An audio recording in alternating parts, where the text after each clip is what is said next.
অতিরঞ্জিত কোনো কিছুই ভালো না।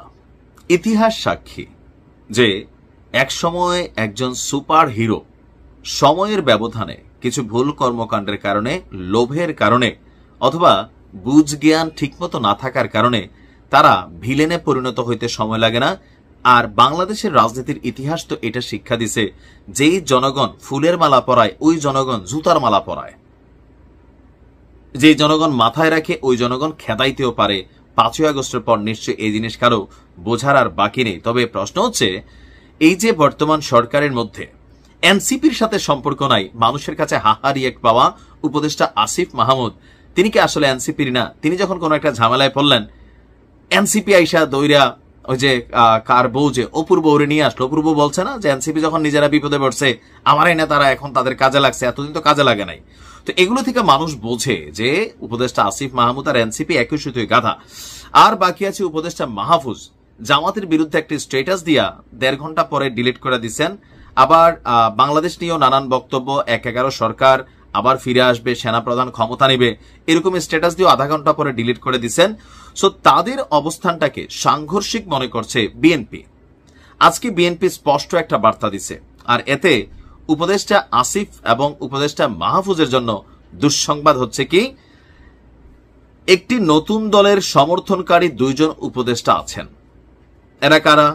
এনসিপির সমর্থনকারী। মুখে মুখে এরা বলতেছে যারা এনসিপি কে সমর্থন করে না, এরা কিন্তু বলতেছে যে আমরা কোন রাজনৈতিক দলের সাথে কানেক্টেড না, আমরা ভবিষ্যতে পদত্যাগ করে কোন দলের সাথে গিয়ে মিশা নির্বাচন করব, কোন দল থেকে প্রার্থী হব সেটাও কিন্তু নিশ্চিত না, এখন পর্যন্ত শিওর বলা যাচ্ছে না। কিন্তু বাংলাদেশের জনগণ 98% শিওর যে এই 2 জন এখান থেকে পদত্যাগ করে এনসিপি দিয়ে যাবে। আর এদের গোড়াটা বা এদের সাপোর্টিংটা এখানে এই যে অপুর কি বলা যে চাঁদাবাজির ঘটনা বা বিভিন্ন জায়গায় এখানে অনেক বড় বড় মানুষের নাম কানেক্টেড, আর সেখানে উপদেষ্টাদের নামই চলে আসতেছে। যে আসিফ ক্যান্টিনে ভাত খুঁজত সে আজ ওয়েস্টিনে ভাত খায়। তো এই যে বিষয়গুলা আলোচনা সমালোচনা তৈরি হয়ে গেছে। আসিফের বাবাকে নিয়ে এই যে কয়েকটা হত্যাকাণ্ড হলো মুরাদনগরে, তোলপাড়, কিন্তু গতকালকে ওই মহিলা এসে বলছে আসিফের বাবারে গ্রেপ্তার করলে এখানে সবকিছু বের হয়ে যাবে, কিন্তু প্রশাসন ব্যবস্থা নিচ্ছে না, ওনার অভিযোগ ছিল। সো এরকম অনেক অভিযোগ আছে।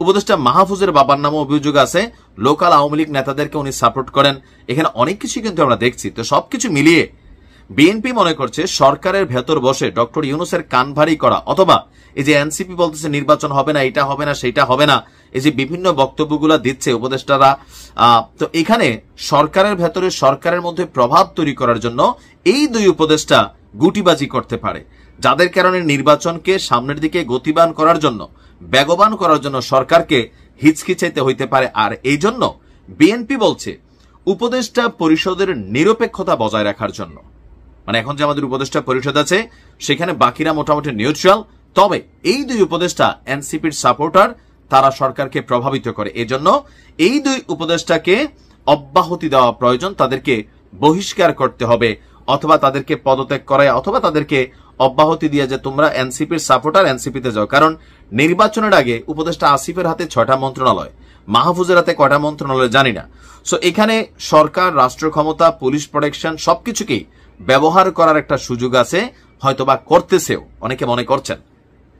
তো এই সকল কিছুর কারণে বিএনপি মনে করছে যে উপদেষ্টা আসিফ এবং মাহফুজকে সরকারের উচিত অব্যাহতি দেওয়া। এখন প্রশ্ন হচ্ছে, ডক্টর ইউনূস বিএনপির কথা শুনে কি তাদেরকে অব্যাহতি দেবে? না, দেবে না। আপনি বল কেমনে জানেন? অনেকে জিজ্ঞেস করতে পারেন, পারসেপশন আমরা আইডিয়া করতে পারি। উপদেষ্টা আসিফ এবং মাহফুজ তফসিল ঘোষণার আগে এমনিই তারা সরে যাবে, আখের যতটুকু গোছানো দরকার সেটা হতে গোছাবে।